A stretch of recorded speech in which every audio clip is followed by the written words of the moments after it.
Hello, everyone. Dan here from the Next Issue Podcast. So, as I continue to watch movies for our Blue and Orange Challenge, make sure to check out the links in the description so you can get the full list of movies. I ran across a really interesting one this time around.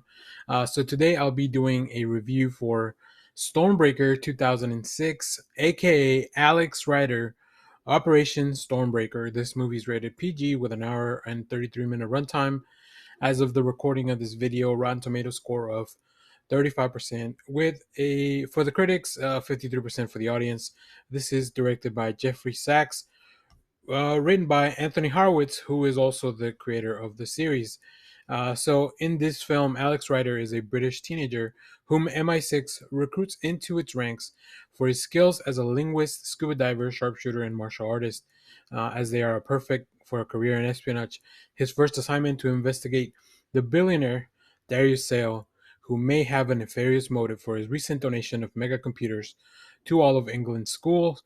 Let me run down the cast here. I won't really go into. So Alex Pettyfer plays Alex Rider. That's probably the only name you'll kind of really need to know. Everyone else is either a cameo or a background character. It's like somebody that's in the atmosphere of this movie. But you have people like Stephen Fry, Damian Lewis, Ewan McGregor, Bill Nighy, Sophie Okondo, Mickey Rourke, who plays the villain, Andy Serkis, and Alicia Silverstone. Like what a interesting cast for a 2006 film. Now, I will say overall, I think I don't know much about the Alex Rider series of books from what this is adapting, because as I was looking how to watch this movie, and you can watch it free on Prime on Freebie. There's like a TV show and stuff. Like there's a lot of other stuff that this whole kid turns pie genre. But in this film, it's a movie that follows the standard formula, very familiar tropes. And while this film doesn't really bring anything new to the table, it delivered on some action and adventure, I think, suitable for that audience that they were reaching for. Like I said, this movie is based on the first book in the popular Alex Rider series, created by Anthony Horowitz, and it tries to really put in as much of the story as possible. However, that means that the film has to move at a breakneck pace, and there's little time for character development. This is especially evident in the case of Alex Rider's character, who is supposed to be the emotional core of the movie. So while Pettifer is very charismatic, I think his performance is very serviceable. He doesn't have a lot to work with as far as his character. Like he's just a very capable guy, and I think that was one of the issues that I'll talk about more with the cast. You know, the film is a star-studded lineup. Everyone just seems to be kind of like in their own separate films, though. Like Alicia Silverstone is in like this goofy, weird, um, almost like a nanny type of movie. The villain is in like a whole James Bond, like very serious type of film. Alex Rider is in a Mission Impossible type of movie. Like it's very interesting.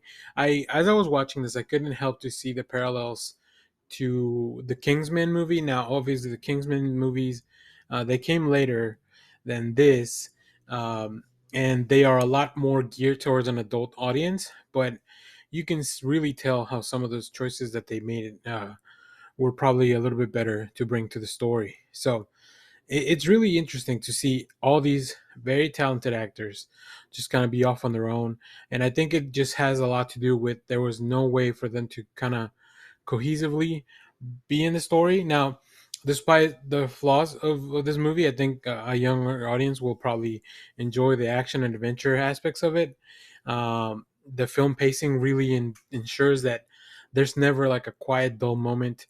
There's some really fun visuals and some impressive fighting skills. Anything when it comes to Alex, I think he's a really interesting character to follow all the way through the film, but just overall it didn't click with me, and I think it didn't click with the audience at the time based on the Rotten Tomato scores and the fact that this didn't go on to become like a young adult Jason Bourne type of franchise, right? Very interesting, the set of movies that we've seen so far in this series, and I'm looking to some more in the future. I will say it's got some really interesting needle drops from the time. Specifically, I'm going to call out the Gorillas Feel Good Inc., which is part of a really cool training sequence. I really enjoy that. So that definitely gives it a little bit of a bump.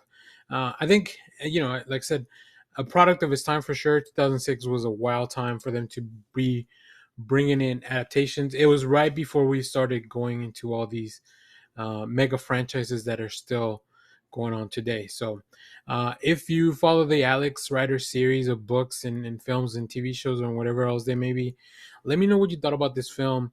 I'm very interested to know what people that are fans of this franchise thought about this adaptation at the time or now.